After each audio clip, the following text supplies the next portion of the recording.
Bonjour les amis, je suis un peu en retard, je vous dis tout, je viens de raccrocher d'une longue conversation que j'ai eue avec Jean-Luc Mélenchon. Vous savez qu'il m'appelle de temps en temps, il considère que je peux lui donner des bons conseils et il lui arrive de m'en demander. Eh bien c'était le cas ce matin. Jean-Luc il m'a appelé dès 8 heures du matin, on a causé 2 heures au téléphone, il était décomposé, il avait une voix d'outre-tombe. Il m'a dit: Pierre, t'as vu les salopards de sionistes, ce qu'ils ont fait, les génocidaires, ils ont arrêté tous mes mecs et toutes mes nanas, c'est dégueulasse. Je dis: attends Jean-Luc, tu t'attendais à quoi? Israël, c'est pas la France, hein, tu forces pas les eaux territoriales, tu vas pas chez eux, eux ils ont des frontières, ils se font respecter, et puis tu pouvais pas ne pas savoir. Attends, la première fois t'envoies Rima Hassan et puis la mongolo-suédoise, la Greta,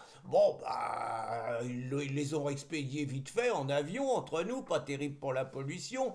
La deuxième fois t'as envoyé deux inconnus là, de guignols, je sais pas, Gabriel Catala et Emma Fourreau, tout le monde s'en fout, ça a été la mascarade. Et puis là, Jean-Luc, enfin, tout le monde s'est foutu de votre gueule, vous avez eu des pannes sans arrêt, vous collez une flottille de 50 bateaux, vous collez 400 mecs, les juifs ils se sont fendus la gueule, en plus vous avez eu des pannes sans arrêt, il y a eu des embrouilles sur la flottille, vous avez été assez con pour mettre des LGBT, non mais des LGBT pour aller à Gaza, vous êtes tarés les mecs. Et puis bon, t'envoies Thomas Porte là qui roule des mécaniques, qui se tire en douce à la nage.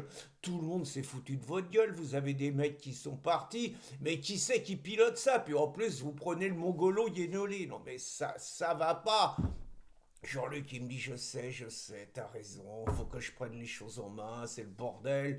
Puis t'as vu hier à l'Assemblée, maintenant il y a à nouveau des vice-présidents RN à l'Assemblée, le machin, là, le cordon sanitaire, ça marche plus, ils me collent Glucksmann dans les pattes, ça va mal, ils me le mettent devant dans les sondages, ils ont mis sa poufle et à Salamé au journal de 20 heures, tout ça c'est contre moi, Pierre, faut que je fasse quelque chose. Là, je dis d'abord, t'es greluches là, qu'est-ce qu'ils vont devenir tes mecs là? T'as pris des précautions?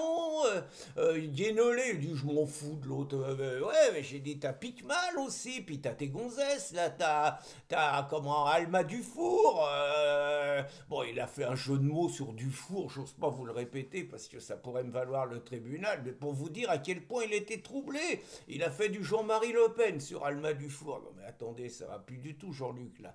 Puis t'as Rima qu'il faut sortir de là, t'as Emma Fourreau qu'on a redemandé, qui est repartie, t'as Marie Mesmer, la bretonne. Il dit: je sais bien, hein. J'ai dit: parce que les juifs, là, à mon avis, ils vont peut-être pas vous les rendre tout de suite, hein. Il me dit: puis ils vont attaquer une grève de la faim. Je dis: arrête avec tes grèves de la faim, tout le monde se fout de votre gueule, vous faites 3 heures une grève de la faim et vous vous faites choper en train de bouffer un sandwich. Enfin, c'est une rigolade, il faut faire autre chose. Et il me dit: c'est bien pour ça. C'est bien pour ça que je t'appelle. D'après toi, qu'est-ce que je dois faire? Bah, je dis: Jean-Luc, enfin, je veux dire, c'est la troisième flottille que vous envoyez. Plus ça va, plus vous passez pour des guignols. Il faut monter d'un cran dans l'escalade. Et désolé, Jean-Luc, c'est toi le chef, faut que tu passes devant. Quoi?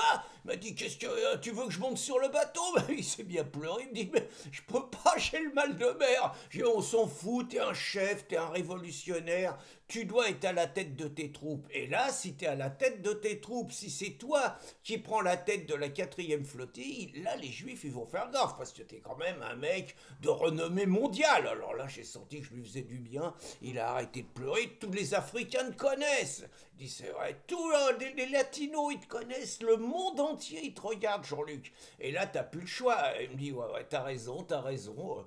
Dès la semaine prochaine, je m'y mets. Je dis: attends, Jean-Luc, tu peux pas y aller tout seul. Faut que t'embarques toute ta Dream Team, tu as une équipe de choc, il faut que tu envoies les 10 personnes les plus représentatives des insoumis, il faut que tu frappes fort, il faut que tu montres aux banlieues, au quartier, que c'est vraiment toi qui défends la cause, c'est toi qui défends les frères de la Palestine et tout, et là tous les mecs ils vont aller s'inscrire, et grâce à ça t'es élu président en 2027, il me dit t'es sûr, tu peux pas passer à côté de l'histoire là, t'es un révolutionnaire, t'es au pied du mur, faut que tu y ailles. Il me dit, mais tu veux que j'embarque qui? Ah bah je dis, c'est clair, hein.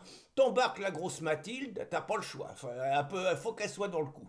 T'embarques la grosse Mathilde, t'embarques Bompard, t'embarques Thomas Porte parce que lui il peut pas se débiner comme il s'est fait pendant que les gonzesses restent sur la flottille, lui il se débine comme un voleur, faut que tu le rembarques lui, ça, là ça suffit. Hein.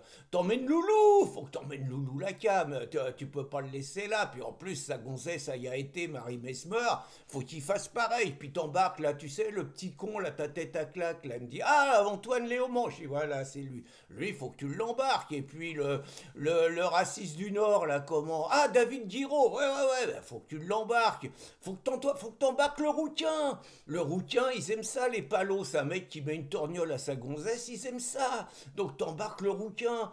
Et puis t'embarques surtout, alors t'embarques Sébastien de Logu, c'est une vedette là-bas, ils en veulent, ils en réclament et tout.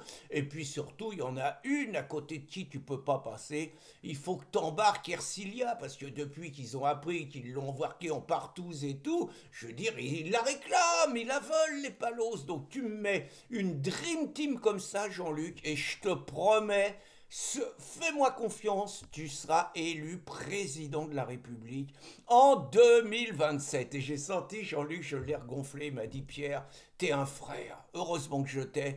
Dès la semaine prochaine, je m'y mets. Voilà les amis, en exclusivité, le contact téléphonique que je viens d'avoir avec Jean-Luc et j'ai tenu à vous le faire partager. Bonne journée les amis!